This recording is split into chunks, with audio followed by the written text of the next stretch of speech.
Assalamualaikum warahmatullahi wabarakatuh. Selamat datang di kelas marketing.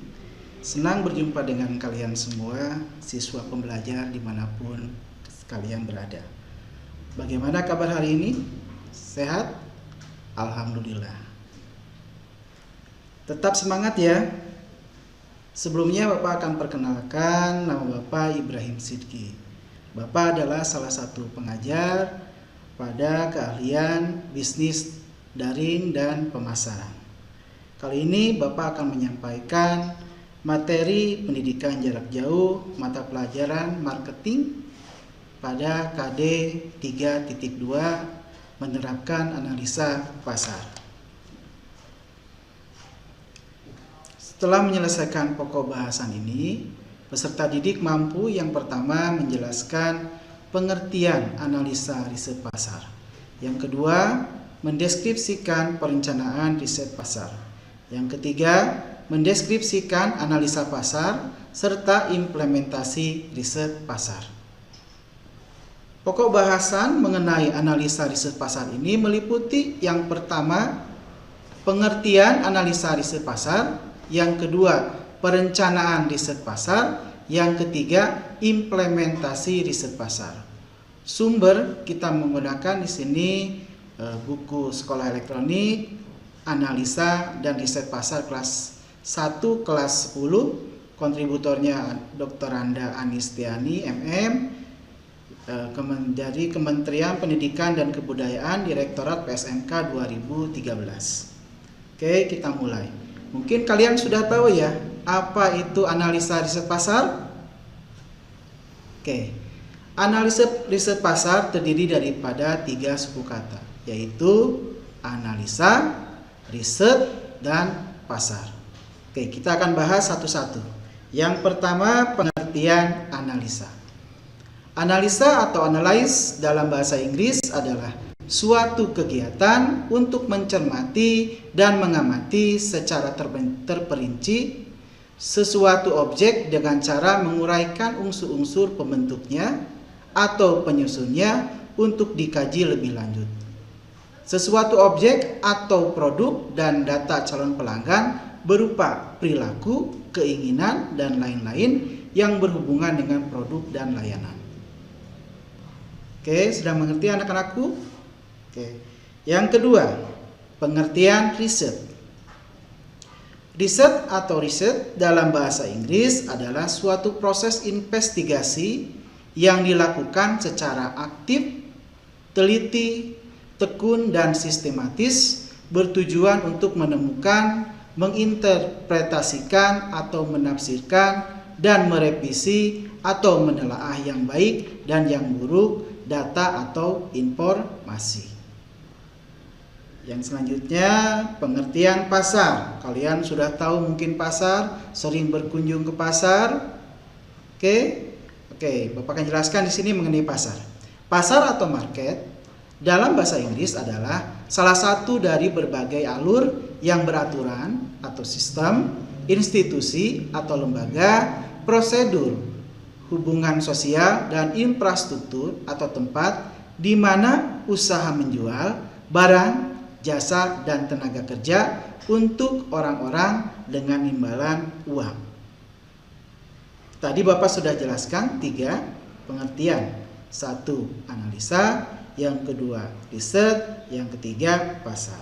Oke, kita gabungkan pengertian tersebut menjadi pengertian analisa riset pasar, yaitu suatu rancangan, pengumpulan, analisis, dan pelaporan data dan temuan secara sistematis yang relevan dengan situasi pemasaran tertentu atau jenis-jenis pasar yang dihadapi para pemasar atau perusahaan dengan menyajikan data hasil riset dengan maksud untuk dasar pengambilan keputusan pemasaran.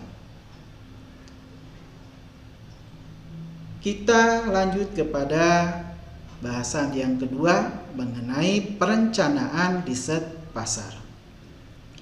Perencanaan riset pasar bertujuan untuk mendapatkan data atau informasi yang diperoleh dapat menghasilkan informasi yang sangat berguna bagi perusahaan untuk mendapatkan keuntungan.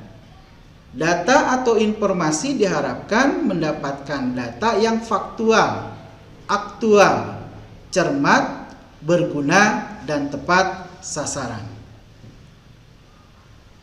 Ada 6 tahapan perencanaan riset pasar. Yang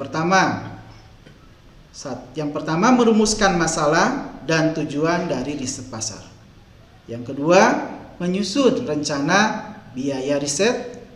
Yang ketiga, mengumpulkan informasi. Yang keempat, menganalisis informasi. Yang kelima, menyajikan hasil riset. Dan yang keenam, terakhir mengambil keputusan. Itu adalah 6 tahap perencanaan riset pasar. Kita mulai dengan yang pertama, yaitu merumuskan masalah dan tujuan dari riset pasar. Yang pertama adalah merumuskan masalah. Bapak di sini akan ambil salah satu contoh, misalkan ada produk sabun mandi herbal, di mana kita harus rumuskan dulu berbagai masalahnya dulu yang akan kita angkat untuk menjadi masalah riset. Yang pertama, misalkan di sini ada produk sabun mandi herbal yang mana yang layak untuk dipasarkan agar mendapat respon dari calon pelanggan dan akhirnya perusahaan mendapatkan penjualan dan keuntungan. Yang kedua, dari produk sabun mandi herbal mana saja yang paling unggul dari segi manfaat. Apa produk tersebut? Ada garansinya? Terdiri dari apa saja kandungan dari sabun mandi herbal tersebut? Apakah membahayakan kulit? Untuk jenis kulit apa saja sabun mandi herbal tersebut dapat digunakan? Apakah jika dalam pengiriman rusak dapat diretur? Apa perbedaan dari produk sabun mandi herbal tersebut? Di mana tempat membeli produk tersebut? Berapa harga beli reseller atau agen? Atau berapa komisinya jika terjadi penjualan? Bagaimana syarat-syarat untuk menjadi reseller atau agen? Bagaimana cara pengiriman produk tersebut? Dan berapa lama sampai di pembeli? Siapakah target pemasaran produk tersebut? Berapa harga dari sabun mandi herbal tersebut? Dan apakah harga tersebut sudah termasuk biaya kirim? Itu merupakan rumusan-rumusan masalah yang harus kita tetapkan sebelum melakukan riset pasar. Yang dimana nanti ada yang namanya berdasarkan nanti tujuan daripada riset yang akan Bapak jelaskan selanjutnya. Tujuan dari riset pasar, di sini kita mengangkat tadi contoh yaitu sabun mandi herbal, adalah untuk mendapatkan informasi yang akurat dan tepat untuk menjadi agen atau reseller dari produk sabun mandi herbal. Oke, anak-anakku sekalian, sudah jelas ya tahapan pertama. Kita lanjut kepada tahapan yang kedua. Menyusun rencana biaya riset. Rencana biaya riset ini harus disusun dulu. Yang pertama, rencana biaya yang akan dikeluarkan. Yang kedua, mengenai sumber data. Yang ketiga, pendekatan riset. Yang keempat, instrumen riset. Yang kelima, rencana pengambilan sampel. Dan yang keenam, mengenai metode kontak. Selanjutnya tahapan yang ketiga yaitu mengumpulkan informasi. Dalam melakukan riset pasar, tahap mengumpulkan informasi memerlukan kesabaran dan paling mahal biayanya. Paling banyak terjadi kesalahan dan banyak terdapat masalah. Seperti misalkan kita akan temukan di lapangannya beberapa kendala dalam pengumpulan informasi. Yang pertama, responden tidak ada di rumah. Maka kita para periset harus menunggu janji kembali atau mengganti responden. Yang kedua, menolak untuk diwawancarai. Yang ketiga, responden menjawab bias atau tidak jujur. Yang keempat, sebagian pewawancara atau para periset tidak jujur. Itu yang tadi adalah masalah-masalah dalam pengumpulan data. Selanjutnya yang keempat adalah menganalisis informasi. Setelah mengumpulkan informasi atau data, langkah selanjutnya adalah menganalisa data atau informasi. Sebelumnya informasi yang diperoleh disaring dengan mengelompokkan informasi yang berguna dan tidak berguna. Jadi informasi tersebut disaring juga dulu nanti oleh kalian, mana informasi yang berguna dan yang tidak berguna. Biasanya data tersebut nanti harus kita tabulasikan. Ditabulasi dan menggunakan teknik statistik dengan model-model yang canggih dengan menggunakan software komputer. Contohnya misalkan di sini adalah salah satu software komputer SPSS software atau Statistical Product and Service Solution. Kalian bisa gunakan fasilitas itu untuk membantu kalian dalam analisa riset kalian nanti. Oke, selanjutnya kita ke bagian yang keempat, ke tahapan keempat, yaitu menyajikan hasil riset. Sebagai langkah terakhir dari tugas riset pasar adalah menyajikan hasil temuan. Para periset hasil temuan tersebut dilaporkan kepada manajemen atau yang memberikan order untuk melakukan riset pasar.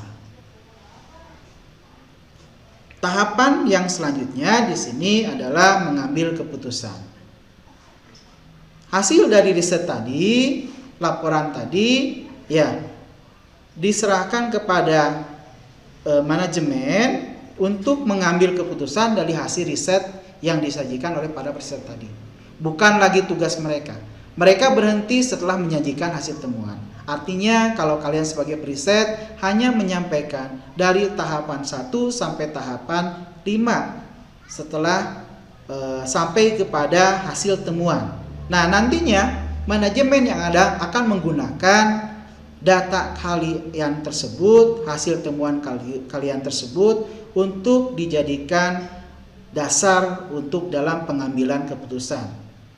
Manajemen dalam mengambil keputusan juga harus menyeleksi apakah hasil riset pasar yang disajikan tersebut berguna untuk keputusan manajemen yang akan datang atau malahan menyesatkan. Selanjutnya yang ketiga, yaitu bahasan ketiga mengenai implementasi riset pasar.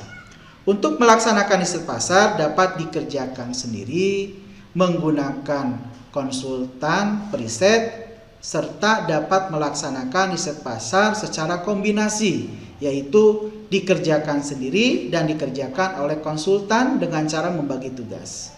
Jadi di sini ada 3 ya.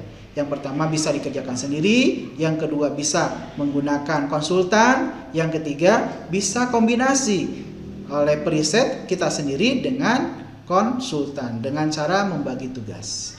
Data yang ingin diperoleh pada riset pasar ini adalah berupa data sekunder dan data primer berdasarkan survei kualitatif. Bagaimana riset pasar dapat dilaksanakan bertahap dan pada akhirnya dapat menyajikan hasil riset pasar untuk dapat menganalisa pasar untuk dapat menetapkan suatu keputusan manajemen atau pemilik perusahaan yang akurat dan tepat sasaran. Oke, anak-anakku sekalian, demikianlah para siswa pembelajar dimanapun berada, materi yang dapat Bapak sampaikan. Semoga kita dapat bertemu kembali dalam materi pendidikan jarak jauh berikutnya. Terima kasih atas perhatiannya. Sampai jumpa. Assalamualaikum warahmatullahi wabarakatuh.